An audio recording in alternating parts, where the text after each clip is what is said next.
Hello my dear students, welcome back to my YouTube channel.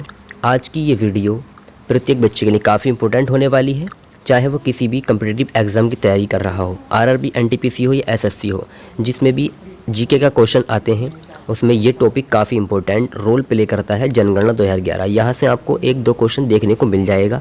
तो इस video में हम काफ़ी डिटेल से ज़ीरो से हीरो तक यानी कि सारे ही जो इम्पोर्टेंट फैक्ट हैं, सारी चीज़ें इस आज की इस क्लास में हम पढ़ेंगे। अगर आपने ये क्लास पूरी कंप्लीट देख ली तो उम्मीद है कोई भी क्वेश्चन आपसे ना छूटे, यानी कि सारे क्वेश्चन इसमें कवर हो जाएंगे।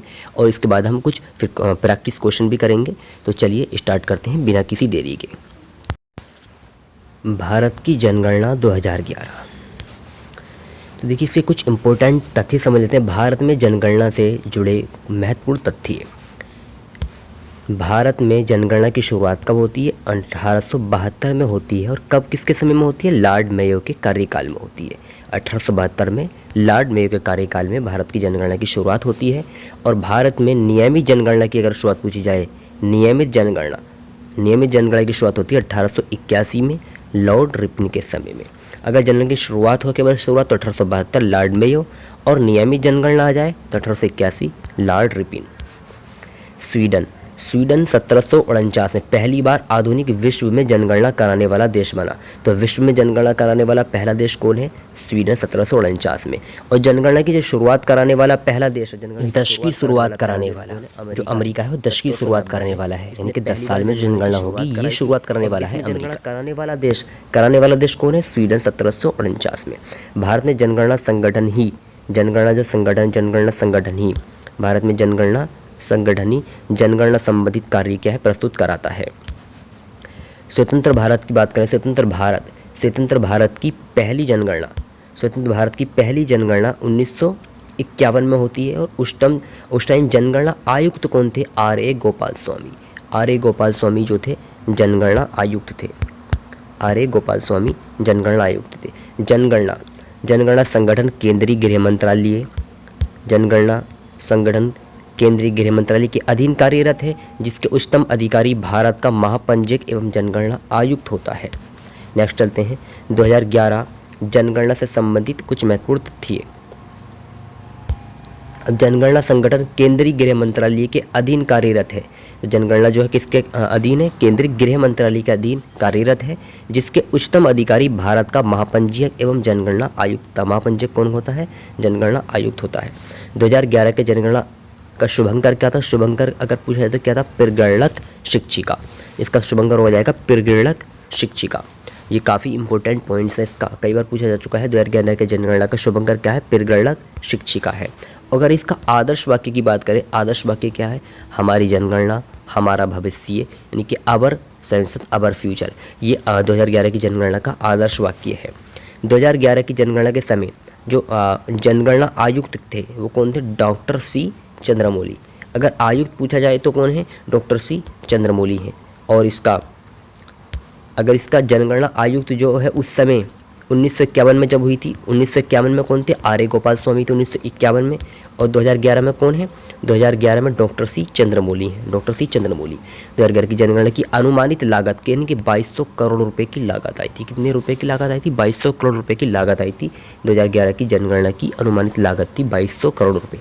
और राष्ट्रीय जनसंख्या नीति यानी कि 2000 के अनुसार जनसंख्या में स्थिरता प्राप्त करने का लक्ष्य 2045 से बढ़ाकर 2070 तक कर दिया गया है।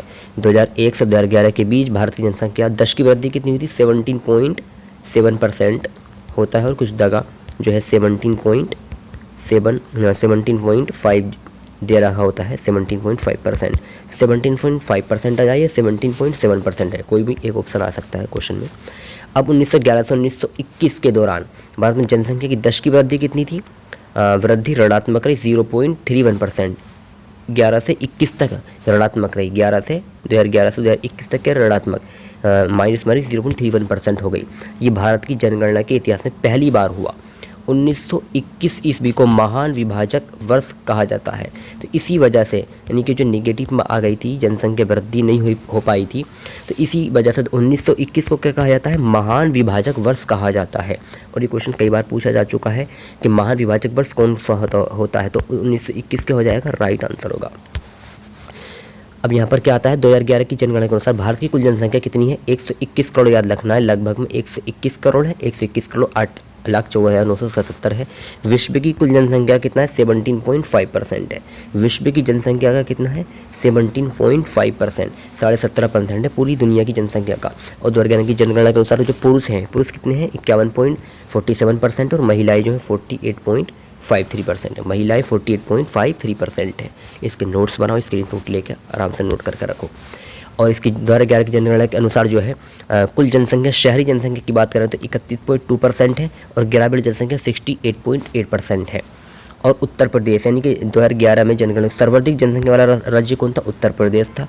ये लगभग 20 करोड़ या 19 करोड़ कुछ लाख, 98 लाख के करीब, 19 करोड़ 98 लाख ऐसा कुछ दे रखा, तो लगभग 20 करोड़ जो है उत्तर प्रदेश की जनसंख्या है।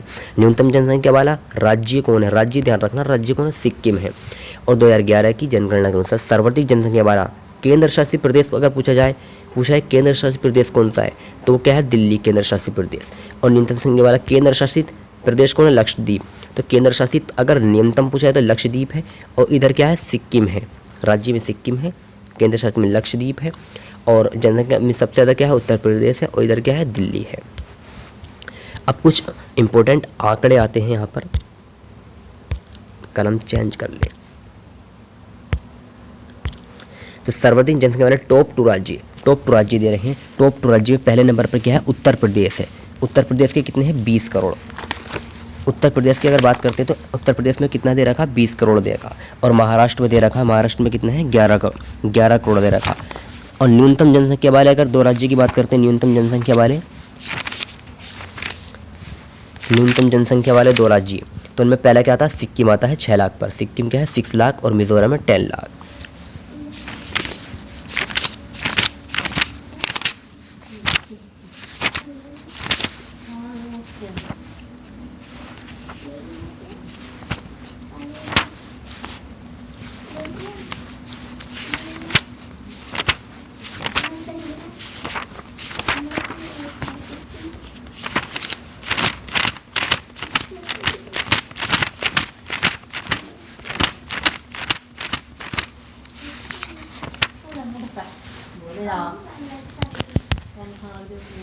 यहाँ पर अगर बात करें तीसरे नंबर पर जनसंख्या में सबसे, अगर पहले नंबर पर क्या दे रखा, पहले नंबर पर है उत्तर प्रदेश, सेकंड नंबर पर क्या है, महाराष्ट्र। और ये पर अगर थर्ड नंबर पर हम बात करें तो थर्ड नंबर आ जाता है हमारा बिहार। थर्ड नंबर पर क्या आ जाता है, बिहार आ जाता है, बिहार। तीसरे नंबर पर आ जाता है बिहार। और फोर्थ नंबर पर बात करें तो पश्चिम बंगाल आ जाएगा, पश्चिम बंगाल 4th नंबर पर है। 5वें नंबर अगर बात करें तो आंध्र प्रदेश हो जाएगा, 5वें नंबर पर हमारा आंध्र प्रदेश, 5वें नंबर पर हो जाएगा आंध्र प्रदेश। जनसंख्या में टॉप 5 राज्य हो जाएंगे। और न्यूनतम में अगर बात करें तो पहले नंबर पर क्या हमारा सिक्किम है, और दूसरे पर क्या है, मिजोरम है। इसके बाद तीसरे नंबर पर हम बात करें थर्ड नंबर पर, तो थर्ड नंबर पर क्या हो जाएगा, अरुणाचल प्रदेश है, अरुणाचल प्रदेश है थर्ड नंबर पर, अरुणाचल प्रदेश। और 4th नंबर पर है, 4th नंबर पर क्या है, गोवा। 4th नंबर पर आ जाएगा गोवा, 4th नंबर पर क्या आ जाएगा, गोवा आ जाएगा, गोवा। 5वें नंबर पर नागालैंड, 5वें नंबर पर क्या है, नागालैंड है। और नागालैंड की जो जनसंख्या है, जनसंख्या वृद्धि -0.6% रही थी, यानी कि माइनस में ऋणात्मक रही थी। ऐसा कौन सा राज्य जिसमें ऋणात्मक रही हो, तो वो नागालैंड है। अब नेक्स्ट स्लाइड पर चलते हैं। अब ये 2011 की जनगणना के अनुसार सर्वाधिक दस्त की जनसंख्या वृद्धि, सबसे ज़्यादा जो दस्त की वृद्धि हुई है वो कहाँ हुई, मेघालय में। मेघालय में कितनी दस्त की वृद्धि हुई है, 27.95, इतने परसेंट की दस्त की वृद्धि हुई है। और न्यूनतम जो हुई है, न्यूनतम अभी बताया था नागालैंड में हुई है, जो कि माइनस में 0.6% निगेटिव हुई है। और 2011 की जनगणना के अनुसार सर्वाधिक दस्त की जनसंख्या वृद्धि केंद्र शासित प्रदेश कौन सा है, दादर एवं नगर हवेली है, 55.9%। और न्यूनतम पूछे तो कौन है, लक्षद्वीप, 6.3% न्यूनतम हुई है। और ओवरऑल अगर न्यूनतम पूछा जाए, टोटल में अगर न्यूनतम पूछा जाए तो उनमें भी क्या हो जाएगा, टोटल में भी नागालैंड हो जाएगा, नागालैंड। अगर केंद्र शासित और राज्य दोनों में से ही पूछ ले, दोनों ही ऑप्शन दे दे, केंद्र शासित या राज्य में, तो उसमें क्या हो जाएगा हमारा नागालैंड, क्योंकि यहाँ पर माइनस में रही है, निगेटिव में, जबकि यहाँ तो प्लस में ही है। चलते हैं नेक्स्ट पर। सर्वाधिक दस्त की जनसंख्या वृद्धि वाले टॉप 2 राज्य, तो पहले पर आता मेघालय, यानी कि 27.95, और सेकंड पर आता अरुणाचल प्रदेश 26%। ये क्या है, दस्त की वृद्धि वाले जनसंख्या, दस्त की वृद्धि वाले राज्य हैं। और अगर थर्ड नंबर पर अगर हम बात करें, थर्ड नंबर पर दस्त की वृद्धि में तीसरे नंबर पर क्या आ जाएगा, तीसरे नंबर पर दस्त की वृद्धि में आ जाएगा बिहार, हमारा बिहार आ जाएगा, बिहार। और कितने परसेंट हुई थी, यहाँ पर हुई थी 25.4% की वृद्धि हुई थी। चौथे नंबर पर बात करें तो जम्मू कश्मीर आ जाएगा, जम्मू कश्मीर आ जाएगा फोर्थ नंबर पर जम्मू कश्मीर। यहाँ वृद्धि कितनी हुई थी 23.6% की यहाँ पर वृद्धि हुई थी। पाँचवें नंबर पर आ जाएगा हमारा मिजोरम। तो मिजोरम में कितनी हुई थी वृद्धि, मिजोरम में हुई थी 23.5%, तो काफ़ी करीब आंकड़े हैं। और न्यूनतम दश की जनसंख्या वृद्धि वाले अगर टॉप राज्य की बात करें तो पहले बात आएगा नागालैंड, जो कि यहाँ पर निगेटिव रही थी। ये इंपॉर्टेंट पॉइंट, इसको याद रखना है। सेकंड नंबर पर था हमारा केरल। और अगर थर्ड नंबर अगर हम थर्ड पर बात करते हैं तो थर्ड नंबर पर हमारा क्या आ जाएगा, थर्ड नंबर पर आ जाएगा हमारा यहाँ पर गोवा। थर्ड नंबर हमारा क्या है, गोवा। तो गोवा में जो दश की वृद्धि रही थी कितने परसेंट रही थी, गोवा में रही थी 8.2% रही थी। यही काफ़ी है। आगे चलते हैं नेक्स्ट स्लाइड पर। जनसंख्या घनत्व का क्या तात्पर्य है। तो जनसंख्या घनत्व क्या होता है, वहाँ पर प्रति वर्ग किलोमीटर में जो कितने लोग रह रहे हैं उसका औसत निकालते हैं, उसका औसत यानी प्रति वर्ग किलोमीटर में कितने औसतन लोग रहते हैं, वही घनत्व कहलाता है। तो 2011 की जनगणना के अनुसार जो घनत्व था कितना था, 382 प्रति व्यक्ति वर्ग किलोमीटर, यानी 1 किलोमीटर के दायरे में 382 जो है व्यक्ति रहते हैं 1 किलोमीटर के दायरे में। ओवरऑल पूरी इंडिया का निकल कर आया था ये 382। अब 2011 के अनुसार सर्वाधिक जनसंख्या, सबसे ज़्यादा जनसंख्या घनत्व था वो कहाँ था, बिहार में। सबसे ज़्यादा जनसंख्या घनत्व कहाँ था, बिहार में था, 1106 व्यक्ति। लेकिन जनसंख्या पूछा है सबसे ज़्यादा जनसंख्या कहाँ है, सबसे ज़्यादा जनसंख्या तो यूपी में है। लेकिन घनत्व पूछा जाए घनत्व कहाँ है तो बिहार में है, 1106, यानी कि 1 किलोमीटर में 1106 लोग रहते हैं। सबसे कम जो है अरुणाचल प्रदेश में है, यानी 1 किलोमीटर के दायरे में केवल 17 लोग रहते हैं। और केंद्र शासित प्रदेश की बात करें तो दिल्ली है।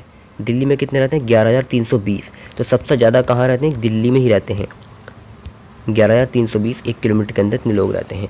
और सबसे कम पूछा जाए केंद्र शासित प्रदेश में तो क्या है, लक्षद्वीप अंडमान निकोबार द्वीप समूह है, केवल 46 लोग ही रहते हैं। तो ओवरऑल अगर पूछा जाए केंद्र शासित प्रदेश हो या राज्य हो तो 17 अरुणाचल प्रदेश सबसे कम है और सबसे ज़्यादा जो है दिल्ली है, अगर दोनों मिक्स करके पूछे जाए तो। जनसंख्या घनत्व वाले 2 टॉप राज्य थे, पहले नंबर पर आ जाता है बिहार, दूसरे नंबर पर आ जाता है हमारा पश्चिम बंगाल। और अगर तीसरे नंबर की अगर हम बात करें तो तीसरे नंबर पर हमारा आएगा केरल। तीसरे नंबर पर आ जाएगा केरल। और केरल में कितने लोग रहते हैं, केरल में रहते हैं 860 लोग, 1 किलोमीटर के दायरे में 860 लोग रहते हैं। फोर्थ नंबर अगर हम बात करें, फोर्थ नंबर पर आ जाता है हमारा यूपी, उत्तर प्रदेश।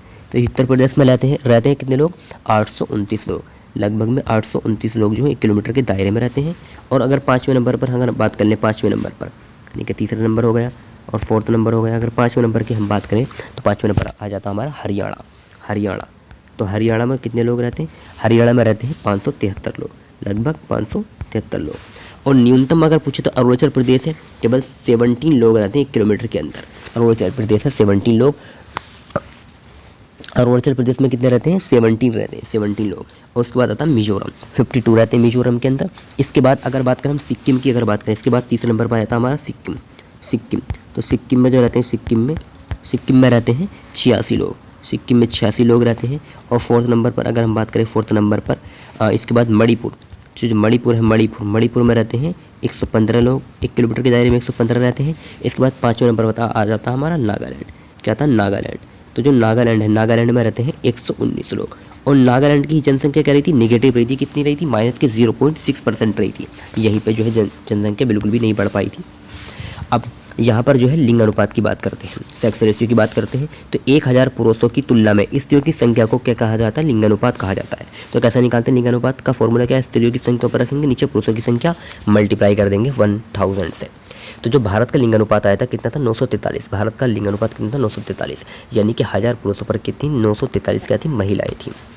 अब 2011 की जनगणना के अनुसार सर्वाधिक लिंग अनुपात वाला राज्य कौन सा हो जाएगा, केरल, यानी कि यहाँ पर 1084 महिलाएं थी, 1084। तो सबसे अधिक लिंग अनुपात अगर पूछा जाए तो कौन सा हो जाएगा राज्य, केरल राज्य हो जाएगा। और सबसे कम अगर पूछा जाए तो कौन हो जाएगा, हरियाणा, यहाँ 879 थी। केंद्र शासित प्रदेश में सबसे ज़्यादा कहाँ था, पुदुचेरी में 1037, और सबसे कम दमन व दीव में था 618।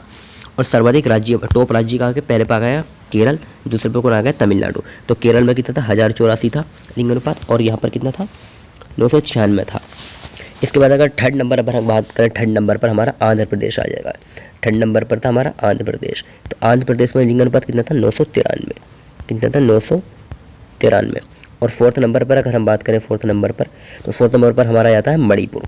फोर्थ नंबर पर क्या आता है? मणिपुर आ जाता है, मणिपुर।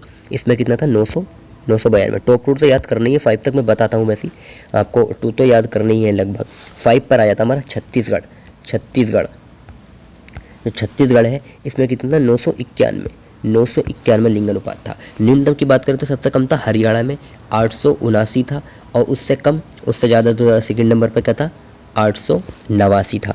इसके बाद अगर तीसरे नंबर बात करें तो सिक्किम है 890, पंजाब 895, उत्तर प्रदेश 912 आ जाता है। आगे चलते हैं। अब शिशु लिंग अनुपात, 0 से 6 साल के जो बच्चे होते हैं उनको शिशु कहा जाता है। इनका लिंग अनुपात कितना था? तो इसका ही फॉर्मूला वही है, शिशु लिंग अनुपात। बालिकाओं की संख्या 0 से 6 वर्ष की जो ऊपर आएगा, और बालकों की संख्या से गुणा का भाग कर देंगे, और 1000 से मल्टीप्लाई। अब भारत का जो शिशु लिंग अनुपात कितना था? 919 था। यानी कि 919 अगर बच्चियाँ हैं तो 1000 क्या थे? बच्चे थे। अब 2011 में इसकी बात करते हैं तो अरुणाचल प्रदेश में जो है लिंग अनुपात वाला सबसे अधिक लिंग अनुपात कहा था? अरुणाचल प्रदेश में 972, और सबसे कम जो था हरियाणा में 834 था। और अगर केंद्र शासित में बात करें तो अंडमान निकोबार द्वीप समूह में सबसे अधिक था 968, सबसे कम जो था लिंग अनुपात, शिशु लिंग अनुपात जो था, शिशु लिंग अनुपात सबसे कम कहाँ था? दिल्ली में था, सबसे कम 871 था।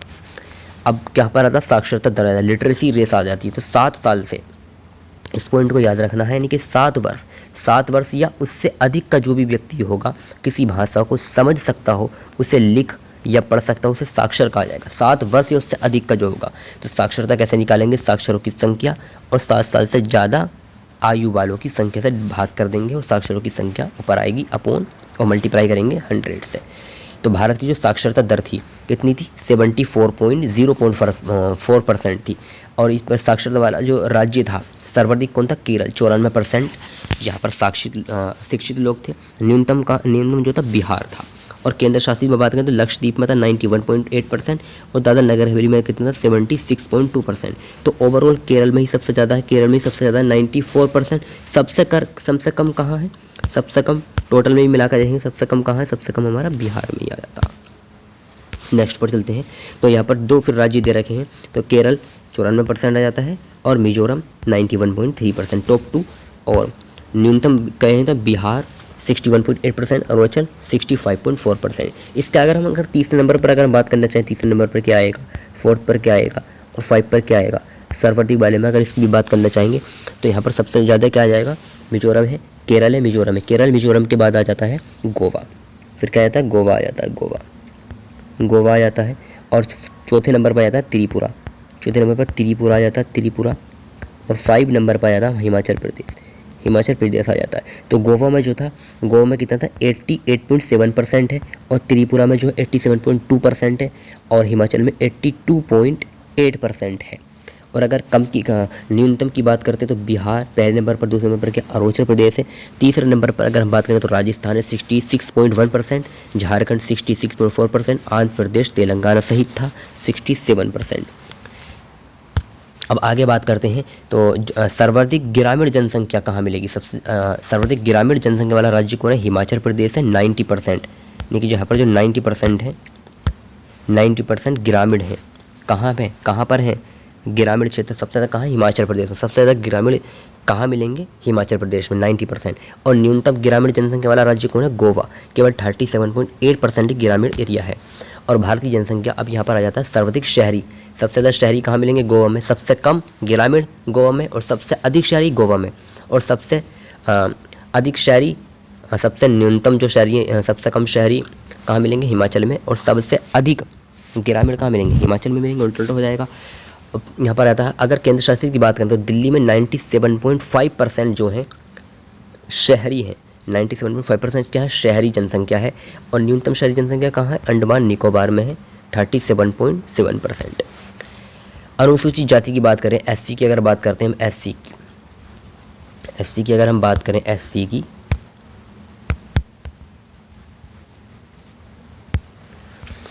तो फिर एससी की जो जनसंख्या है कितनी है? 20.14 करोड़ इतने जो है एससी के लोग हैं।